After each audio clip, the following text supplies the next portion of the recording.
Magandang araw mga kaibigan. Pag-usapan natin itong post ng Manila Times tungkol sa leak document galing sa alyansa kung papaano nila pataubin ang mga Duterte, paano sila manalo sa May 12 election. Ito ang post ng Manila Times, 2 hours ago na post. Sabi niya, Manila Times, a leaked document outlines the campaign strategies of the administration-backed Alyansa para sa Bagong Pilipinas going into the final 3 weeks before the May 12 elections, including a push to impeach Vice President Sara Duterte and to have candidates she supports disqualified. So, ito na ngayon, yung kahapon, announcement ng COMELEC na bibigyan nila ng show cause order si Camille Villar. Pagpapaliwanagin bakit siya hindi ma-disqualified for alleged vote buying. Ito, leaked document na ito na, nag-corroborate na. Ang pangalan sa document nila is Oplan Horos.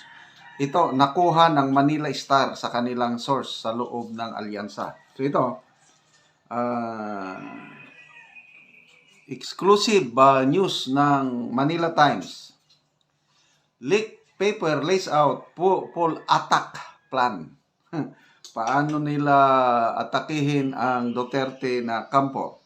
Sinulat ni Red Mendoza kay Sir John Fuentes and Catherine Valente. April 23. Ngayong araw lang. Basahin ko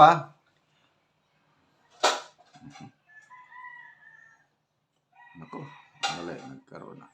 A leaked document outlines the campaign strategies of the administration-backed Alyansa para sa Bagong Pilipinas going into the final 3 weeks before the May 12 elections, including a push to impeach Vice President Sara Duterte and to have candidates she supports disqualified. The document titled Mid-Election Campaign Spirit Action Plan was signed by House Majority Leader Manuel Jose Dalipi, who is also the Executive Vice President of Lakas Christian Muslim Democrats, and highlights the key objectives of Oplan Horos. Yan ang pangalan ng document, Oplan Horos. While the source of the leak said the document was authentic, Alyansa Campaign Manager Toby Tiangco dismissed it as fake and said Dalipi himself categorically denied its authenticity. Sandali bago ko basahin yung news. Ganito, ang Manila Times napakagaling magkuha ng mga documents na ganito.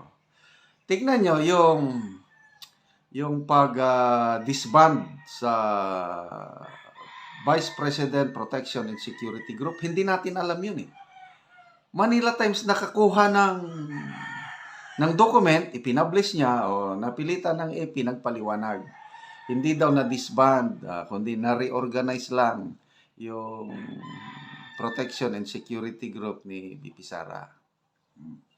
Another document na nakuha ng Manila Times yung tungkol sa pag-court martial ng mga officers ng Vice Presidential Protection Security Group, yung dalawang koronel, i-court martial.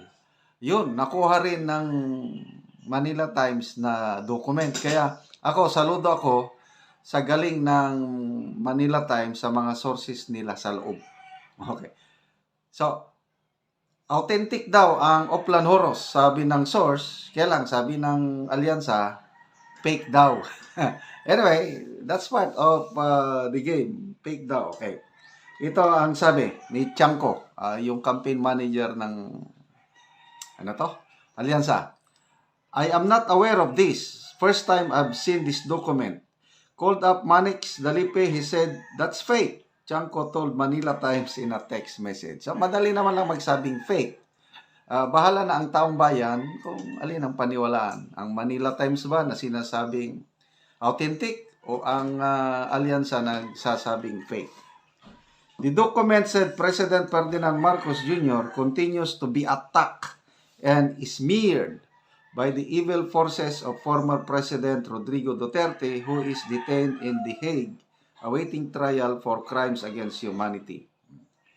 Ito, yung document pa rin nagsasabi, his kindness and tolerance, meaning the President, should not be exploited by the opponents, and his reign shall be defended by every beneficiary of Alyansa.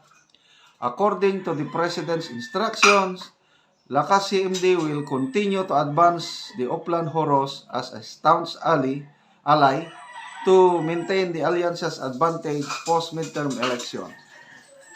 The document said the Alyansa has made encouraging progress a year since Oplan Horos was implemented. Matagal na pala ito, a year. We have greatly weakened Duterte evil force according to Oplan Horos. The document said, noting that the alliance is confident that the forces of former President Duterte would not be able to challenge the leadership of Marcos before 2028. Ayun. So, ang talagang converging point lahat nito is 2028. Pinapahina na nila ngayon ang puwersa ng Duterte para pagdating ng 2028, sila ang mamamayagpag. But, again, depende na sa taong bayan. Kaya, salamat sa Manila Times sa nilik nilang document, ipinablis nilang leak document. So, ulitin ko ang document is yung plano ng alyansa to push the impeachment of VP Sara and to have candidates she supports disqualified para hindi na sila makagalaw sa 2028. So, again, tayong mga nagmamahal sa mga Duterte, nagmamahal sa bayan, lalo tayong magpursigi na iboto Duterte plus 2 para manalo ang maraming senador na susuporta sa mga Duterte para ang VP Sara malampasan niya ang kanyang impeachment trial para sa 2028 makakandidato na and magkaroon na ng katuparan yung desire ng karamihan, President Inday Sara 2028. Okay, salamat mga kaibigan sa inyong pagsubaybay sa ating channel. Nakakatulong kayo ng malaki sa Tribong Talanding ng Bukidnon. Dahil ang ating sweldo sa channel na ito is tinutulong sa tribo. Namimigay tayo ng mga yero at pako para ma-repair ang sira-sirang bahay ng Tribong Talanding. Panoorin nyo ang video na ito. Karon mo na ni ang natagaan na mo gero. O ni anagyod. O na ni ang kuan sa mag-atop na sila karon. Og mo na ni ang atop sa natagaan na mo gero. Dako na gid kaayo ang buslot. O makita man gani nga wala na atop sa pikas.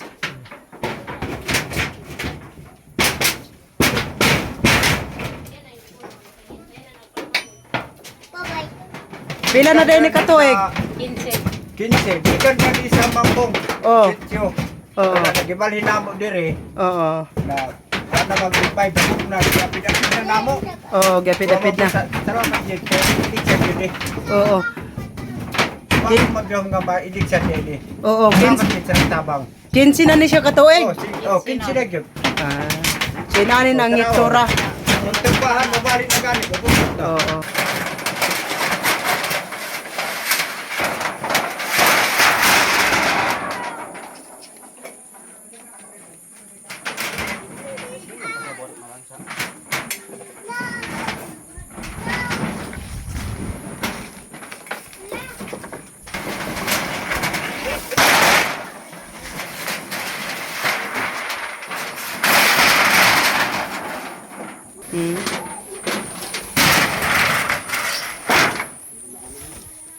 Ilan dahil sa ikot.